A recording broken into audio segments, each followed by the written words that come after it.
राजस्थान में विधानसभा चुनाव की उल्टी गिनती शुरू हो चुकी है और 25 नवंबर को चुनाव है। उससे पहले कहीं न कहीं जो दावेदार थे वो प्रत्याशियों में बदल चुके हैं। मावली में कांग्रेस से जो दावेदार थे उसमें प्रत्याशी के रूप में बदल चुके हैं पुष्कर जी डांगी, और भाजपा का अभी तक टिकट फाइनल हुआ नहीं है, प्रत्याशी अभी तक बना नहीं है कोई। उससे पहले ही भाजपा में कहीं न कहीं कशमकश और पैसापुश जारी है। मीटिंगें भी हो रही है, बैठकें भी हो रही है, लेकिन अभी तक भाजपा अपनी सूची में मावली का नाम नहीं लेकर आई है। उससे पहले ही मावली में कहीं न कहीं भाजपा के जो दावेदार थे वो अब चुनावों को लड़ने को लेकर अपनी अपनी घोषणा कर रहे हैं। हमारे साथ अभी मौजूद हैं मावली में एक दावेदार जो हैं, उन्होंने लड़ने की घोषणा कर दी। उनका यूँ कहना है कि भाई अगर उनको टिकट नहीं मिलता है, उनकी नाराज़गी भी है बहुत सारी। हम उनसे बात करेंगे, उनसे जानेंगे। हमारे साथ हैं अभी वर्तमान में भाजपा देहात से ओबीसी मोर्चा के जिला उपाध्यक्ष और सरपंच पति फैमिली से, और साथ ही साथ डांगी मास जो सभा संस्थान है उसके प्रदेश अध्यक्ष देवीलाल जी डांगी। देवीलाल जी ने घोषणा की है कि भाई अगर चुनाव नहीं पार्टी टिकट मुझे सिंबल टिकट नहीं देती है तो मैं निर्दलीय चुनाव लड़ूंगा। उनसे बात करेंगे। देवीलाल जी बताएं, आप पहले तो बताएं कि ये विचार आपके मन में अचानक से कैसे आया कि मैं चुनाव लड़ूंगा। पहले तो आपको और आपके चैनल को बहुत बहुत बधाई देता हूँ जो आप हमारे यहाँ पे पधारे, इसके लिए बधाई। मैंने अभी तक थोड़ा मोड देखो, मैं सोच रहा था कि पार्टी क्या करे। अभी टिकट जो लेट हुए, जैसे अगले टाइम में दलीसन जी का टिकट काट दिया, अभी धर्मनारायण जी आए तो उनका टिकट काट दिया। तो ऐसे पार्टी नहीं चलती है, जो अपना वजूद बना था उसको उड़ा देते हैं। तो ये मेरे समझ में नहीं आया। और दूसरी बात यह है कि अगर मैं यहाँ बार कांग्रेस यहाँ से पुष्कर जी को टिकट दे दिया, आज चौथी बार टिकट दिया इनको, तो मैं 20 साल से दिन से कंटिन्यू लड़ रहा हूँ यहाँ स्थानीय होके। हर क्षेत्र में जितना मेरा मैं डॉक्यूमेंट बताऊँ, जितना मैंने इनके विरुद्ध मैंने जो कार्रवाई की है, पुष्कर जी इनके कारनामे उजागर किए, कुछ भी किया, जितना शायद यहाँ पे किसी उदयपुर जिले में किसी की विधायक नहीं का होगा। इतने करते हुए भी अगर पार्टी इस तरह से बार अभी इनको दे दिया, वापिस इनको दे दिया, उस वजूद मेरे को समझ में नहीं आया। इसलिए मैंने अभी दावेदारी रखी है और मैं चुनाव लड़ूंगा। दूसरे अलावा ये एक अगर प्रदेश अध्यक्ष साहब बोलते हैं मेरे को आके कि मैं लड़ रहा हूँ, तो उनके लिए मैं नहीं लड़ूंगा। और अभी तक तो मेरा पूरा निर्णय है कि मैं चुनाव लड़ूंगा, क्योंकि तो मेरे को यह जनता जानती है कि पुष्कर जी के सामने कौन बोलने वाला और कौन। मैंने इनसे अभी मेरे सरपंच में मेरी पत्नी को लड़े, मैंने एक 958 वोट से लीड से जीता। ये पुष्कर जी थे सामने, इनका कैंडिडेट था। अभी सीआर के चुनाव में मैं लड़ा, पुष्कर जी। तो सीआर चुनाव में आप लड़े, पुष्कर जी के सामने आप प्रत्याशी थे भाजपा को, हार के क्या कारण रहे? हार का कारण मैं बताऊँ भाई, पुष्कर जी को तो कांग्रेस ने पहले से उपरोट कर दिया कि प्रधान बनेगा अपना। हमारे इधर से चंद्रगुप्त सिंह जी को किया था, मेरे को तो प्रधान का कोई नाम भी नहीं था। अच्छा, अगर आपको दावेदारी अगर प्रधान उपलब्ध करती तो हो सकता है आप क्यों नहीं होता यार। अभी हमारे यहाँ की पंचायत वालों ने क्यों सोचा कि यार देवीलाल जी तभी इनके सरपंच हैं, यही जगह वोट दे के बैठ जाएंगे, ये हमारे यहाँ का प्रधान बनेगा। तो अगर मेरे को प्रधान का अप्रोच बना देते कि अगर ये जीता इनके सामने, तो मैं 100 सरकार जीतता था। जिला परिषद सदस्य का भी कोई जिला परिषद ही था, बाहर गए थे शांतिलाल जी पूर्व प्रमुख साहब, तो उनका यहाँ टिकट दिया था। हमारे यहाँ ने हमारे स्थानीय हमारे गांव का लड़का, उनको टिकट दिया था। हमारे एसटी के वोट से 300-400 वोट वो उधर इंक्लूडिंग हो गए। तो वो कारण रहा, वरना अगर ये सही देखो टिकट में इन्होंने सही चौकसी नहीं बैठाया उस समय। मतलब आपने कहा कि बाहर ही थे शांतिलाल जी, तो बाहरी स्थानीय वाला भी वास्तव में फायदा होता है? क्यों नहीं होता यार, ये छोटा चुनाव था, बड़ा जैसे बड़ा चुनाव हो उसमें नहीं होता। ये तो हमारा गांव का ही लड़का था, हमारी पंचायत का लड़का था।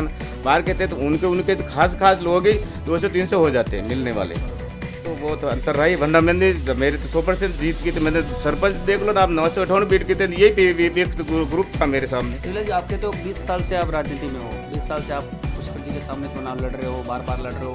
आपने सरपंच का चुनाव लड़ा, जैसे आपने कहा कि मेरी घरवाली, अभी आपकी घरवाली है वो यहाँ से सरपंच है, आपने पंचायत में जो लड़ रहा। लेकिन अभी आप भाजपा के मंडल अध्यक्ष के दौड़ में भी थे, लेकिन उसके पीछे क्या कारण रहा कि आप नहीं बन पाए? देखो मंडल अध्यक्ष अभी मैंने सही था, मेरा विचार नहीं था, लेकिन लोगों ने आपने खबर तो छपी थी, आपने आरोप लगाया। नहीं, बहुत आरोप ऐसे लगा कि जैसे भाजपा के मुख्य कार्यकर्ताओं ने कहा कि आपको मंडल अध्यक्ष तक बना रहे, यहाँ के आपका डांगी बेल्ट है, पुष्कर जी यहाँ के पूर्व विधायक है, इनके सामने आपका अच्छा रहेगा, हम आपका नाम भेज रहे। और नाम भी भेजा, और मेरे को बोल रहे थे कि बस आपका नाम फाइनल एंड में इन्होंने फिर नाम हमारा चेंज कर दिया। तो वो भी साहब भी यार जाति सम्मेलन को देखो यार, हमारे 4-5 मंडल है, उसमें आप कितने बना रखे। हमारे एक भी ओबीसी से एक भी मंडल अध्यक्ष भी, जैसे हमारे डांगी समाज है, लेकिन डांगी समाज का तो प्रमुख है, कांग्रेस का हेड ऑफ डांगी समाज का, तो इधर ये क्यों नहीं देते ध्यान? तो वो तो मुख्य कारण है। जैसे आप, मैं चुनाव यहाँ से मैं कार्य करता हूँ, लड़ रहा हूँ, हमारे पास में क्या है? ठीक है, सरपंच लड़ रहा हूँ तो मेरे हैसियत से लड़ा हूँ, और पार्टी ने दिया तो भी टिकट ऐसा दिया जो इधर तो विधायक और ये दावेदार, मैं सीधा साधा आदमी, वरना अगर मेरी घोषणा जो कर देते ये, अगर इनके सामने जीतेगा, प्रधान बनेगा, तो 100% जीतता। कांग्रेस सूची जारी कर चुकी है और मावली से पशुपति डांगी को टिकट मिल चुका है। भाजपा अभी तक प्रत्याशी घोषित नहीं कर चुकी है। इससे नुकसान होगा या क्या है? नुकसान तो है ही, समय निकल रहा है जो, नुकसान तो हो रही है, नुकसान तो है ही है। तो मतलब एक बाहरी और स्थानीय वाला मामला एक बड़ा भारी है, तो यहाँ प्रत्याशी कौन होना चाहिए मावली में? देखो मेरे हिसाब से तो अभी जाति समीकरण से भी कुछ चलना चाहिए। हमारा मावली में 45,000 वोट है, तो कुछ असर तो रहता है जाति समीकरण से। स्थानीय बाहरी वाला क्या है मामला? नहीं, स्थानीय बाहरी वाला तो भी थोड़ा तो अंतर रहता ही है साहब, उसमें थोड़ा अंतर तो रहता ही है ना। जैसे अब स्थानीय, अभी समझ लो कि हमारे, अगर मैं लड़ता हूँ कैसे, अगर बाहर होते ना, हमारे तो सगा संबंधी इसी तहसील में साले, अब 200-400 सगा संबंधी भी हो जाते हैं अपने, पूरा परिवार नेटवर्क पूरा मावली तहसील में, तो क्यों नहीं होगा? बाहर से थोड़ा अंतर तो रहता है।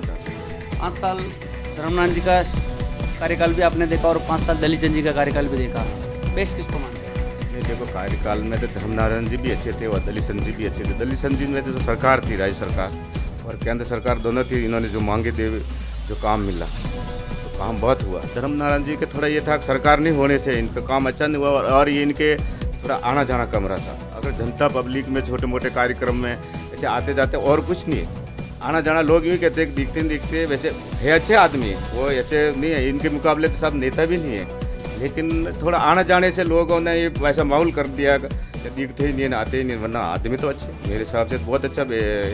आपने घोषणा करी कि आप चुनाव लड़ेंगे निर्दलीय, और सीपी साहब जो है प्रदेश अध्यक्ष, अगर वो कहेंगे तो मानेंगे।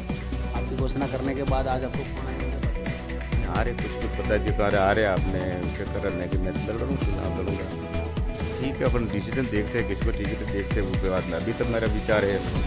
आपके मन अनुरूप अगर टिकट नहीं मिलता है तो आप चुनाव लड़ेंगे? हाँ, अगर नहीं मिलता है तो आप किस पार्टी को मतलब जाना चाहेंगे? पार्टी तो देखो, निर्दलीय में तो देखो अभी मैं तो पार्टी तो बीजेपी का ही हूँ और बीजेपी का ही रहूँगा। मेरे इनकी कार्यशैली समझ में नहीं आती तो मैं हर टाइम में विरोध करता हूँ अपना भाई लड़ते हैं घर में, तो इस तरह से मेरे को उनकी कार्यशैली, मैं यहाँ पे खास हमारा जाति का होते हुए इधर उधर मेरी पंचायत के होते हुए मैं लड़ रहा हूँ, तो ये इनको भी तो मैं बोल सकता हूँ क्या, मैं घर पे लड़ रहा हूँ, मेरे पंचायत में लड़ रहा हूँ, तो इनको खरी बात क्यों नहीं कह सकते? खरी बात तो मैं कहूँगा, मेरी पार्टी वाले उनको भी बोलता हूँ, हर टाइम में बोलता हूँ। कल एक वायरल खबर हो रही थी कि भाई मामले में भाजपा के वरिष्ठ कार्यकर्ताओं की बैठक हुई, उसमें कहीं न कहीं पार्टी की ओर से किसी एक स्थानीय प्रत्याशी को हरी झंडी मिल चुकी है, तो उन्होंने बैठक भी करी और कार्य जो थे वो भी एक दूसरे को दे दिए हैं, तो उसमें आपको कुछ सूचना मिली या ऐसा? नहीं, मेरे को कोई सूचना नहीं मिली। अगर वास्तव में सच है तो क्या कहना चाहिए?